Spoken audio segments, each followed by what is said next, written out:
கிறிஸ்துவுக்குள் மிகவும் பிரியமானவர்களே, இந்த வாரத்தின் முதல் நாளிலே காலை வேளையிலே தினமொரு தூதின் வழியாக உங்களை சந்திப்பதில் மிகவும் சந்தோஷம். இந்த நாளிலே லூக்கா எழுதின சுவிசேஷம் 4வது அதிகாரம் 16வது வசனம். தாம் வளர்ந்த ஊராகிய நாசரேத்துக்கு இயேசு வந்து தம்முடைய வழக்கத்தின்படியே ஓய்வு நாளில் ஜெப ஆலயத்தில் பிரவேசித்து வாசிக்க எழுந்து நின்றார். இந்த இடத்துல ஆண்டவர் ஆலயத்துக்கு போகிறார் என்று சொல்லாமல் வழக்கத்தின்படியே என்று சொல்லப்பட்டிருக்கிறது. ஓய்வு நாளிலே வழக்கத்தின்படியே ஜெபாலயத்துக்கு சென்றாராம். ஆண்டவர், அருமை இரட்சகர், வானத்த பூமி படைத்த சர்வ வல்லமையுள்ள தெய்வம், அவர் வழக்கத்தின்படியே ஒரு காரியத்தை செய்திருக்கிறார். ஓய்வு நாள்தோறும் ஜெப ஆலயத்துக்கு போவது தான் அவருடைய வழக்கம். எல்லாம் அறிந்தவர் தான். ஆனாலும் ஆண்டவர் அந்த காரியத்தை செய்தார். நாம் என்ன கற்றுக்கொள்ளப் போகிறோம் இந்த காரியத்திலிருந்து? இயேசு கிறிஸ்து மட்டுமே நமக்கு முன்மாதிரி. வேதம் மட்டுமே நமக்கு முழுமையான ஆதாரம். இதுதான் கிறிஸ்து. ஒட்டுமொத்த கிறிஸ்துவுமே இதுக்குள்ளே தான் அடங்கியிருக்கிறது. நாம் எந்த மனிதனையும் பின்பற்றணும் அப்படிங்கிறது அவசியம் கிடையாது. விருப்பம்னா பண்ணலாம். அந்த ஊழியர் இந்த ஊழியர் என்று சொல்லி அவங்ககிட்ட இருக்கக்கூடிய நல்ல காரியங்களை நாம் கற்றுக்கொள்ளலாம், தவறு ஏதும் இல்லை.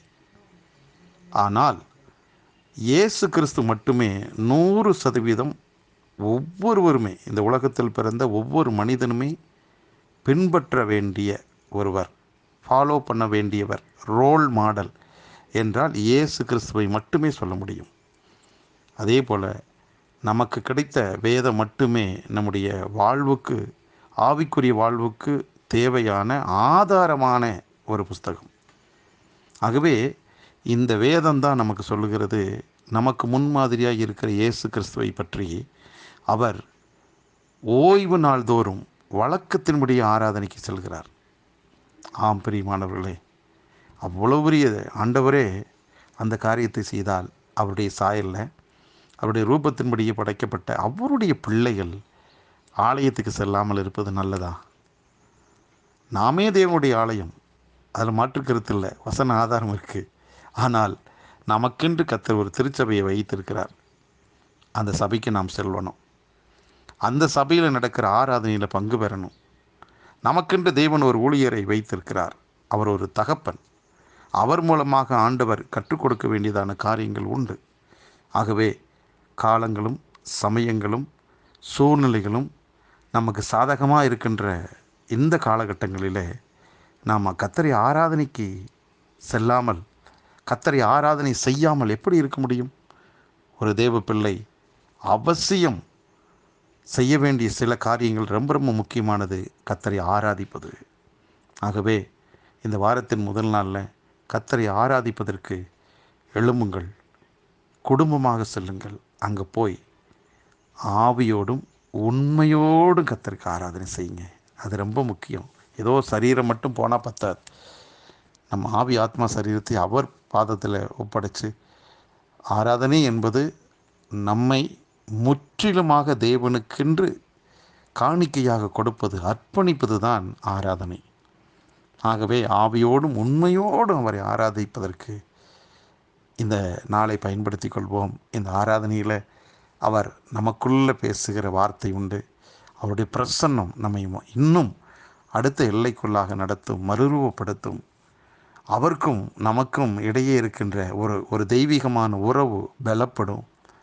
சபை கூடி வருதில் சிலர் விட்டு விடுறாங்களா? அந்த மாதிரி இந்த வார்த்தை கேட்டுக்கொண்டிருக்கிற தேவ பிள்ளையை விட்டு விடாதபடிக்கு சபை கூடி வருதலை தெரிந்து கொள்ளுங்கள்.